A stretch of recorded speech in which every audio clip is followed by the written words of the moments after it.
health tips no kwasi week mu ya kasafa rabies ho rabies rabies okay, yeah won kraman yeah we fie no yanko won mo mpane ni bi ne mo ho ban because kwasi so okame no mienu na ya nhwa ya bodam e bi evite se kraman be wi akire na akọ e kaw no anhwa no ansi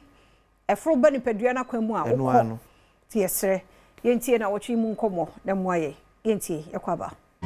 yamokwaba ene de oba Adom TV bedroom health tips so na wochi fufuro mu krani na dwumadi esi etimi ba wo fie mu ene mo offices ahodo a eye dwumako bia daroma endpoint homeopathic clinic na daroma ene na wochi mu so yenya kwanya yabo era de duaimo area pomde mu nkomo no ebro nti yare bia hawadua yenko endpoint homeopathic clinic ho no hwe mema no ko check o prostate ni sisi a hwe sedie etie dog number ni 0244867068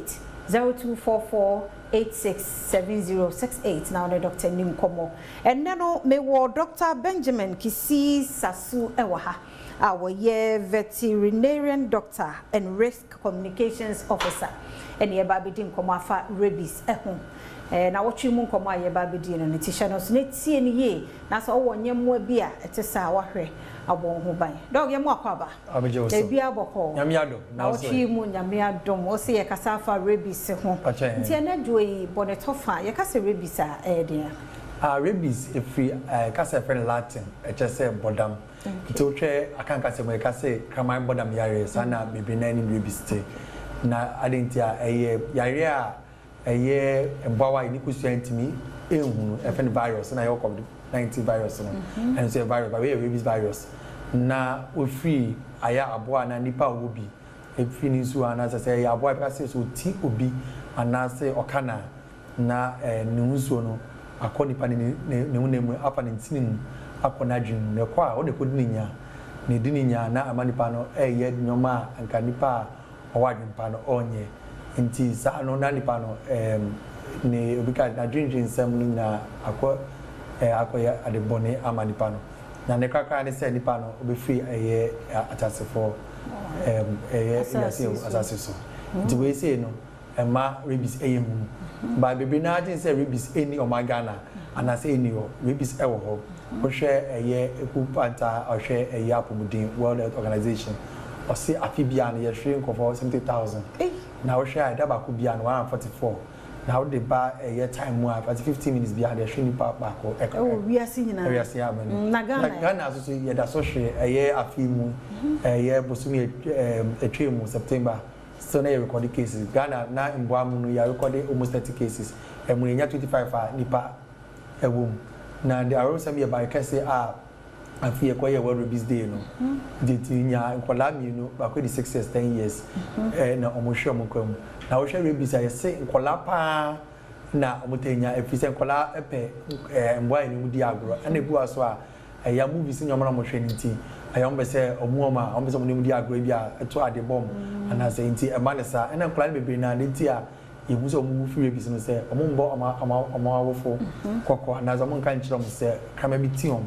na ekam na rabies na eye aboa omane ba enufuso professor se mama house ye nipa ye ma ye enkola enufuso sa so na odwan ni ntwe omunyina ama na jamwa susu nya rabies na ye ka rabies a epepi no ye ka se ye krama because krama no angasa dada nyina no ya aboa okadada ntse na dwumu kana na ma nene ye even nipa ohwe no crapo no na otimi kana na so oti no ntine ma rabies yare no eyemu na ye ka say rabies no obonika says 100% fatal and 100% preventable. That is the bad news. Say and as in sema ye person betene say so rabies unya na ehun sisa so estatia she knew I even me aye wow nipa no ye ni eduru bia a doctor phone to me wo pane bia na say do do befa nipa no obehwene nkwa ye beto aso nyambo ochina enti Dr. Benjamin Kisi Sasu na otene nkanu nti no na wotwe mu nyina wadaro makan ye ho emo no omo ya boafo wo kwan bi so no ahwe wo ye nso a ombesa ba bedi wawu said ye wo ka no say rabies ni nya ba ni padua no mu nko ade a yesi entime nye hye ochina adepachi ya sa kan ye ho sabre ya na ye nto aso faseda no ema endpoint homeopathic clinic so we are renkwade ye nko ba say infection na be ma eba na kwa ye ko endpoint ho be boy. The number is 0244867068 0244867068. Otuna kwa hoden ho kwa ifia amankwa tamaklo ye besehia yada se yamo akwa babie me ya Adom TV bedwam dwumade no na uhuso hye no omre no wadaje ode ma ye e wo health tips nti nyame hya papa apa otena bre kro no aka ye ho simanum ye nche ne eni nkomo rabies wo krama bia wo fi afa no kone ya wo ne pane de bi te sa ebi wo no so no de kaw na wo ehunu nkura ne titiru wo de ne nam ha fro kwa adwene mu no ano no omo ye hwe nye yi obewu ti yesre mo ni di mu mwana ne na monten ni obi ani agro open kraman se de kura bonten so nkraman de jawo because omo ni ayi panimu obi e ohwe no so nti wo ngom pane ye nwo mo mpane ne mo ye huban ochena wiki mu nyina nkomo eno no ye da sepa so obeye ne sa endpoint homeopathic clinic on mother woman ti ene etimi e de health tips no ba 0244867068 na one doga di nkomo yare bie hawadwen ofre no a obejo so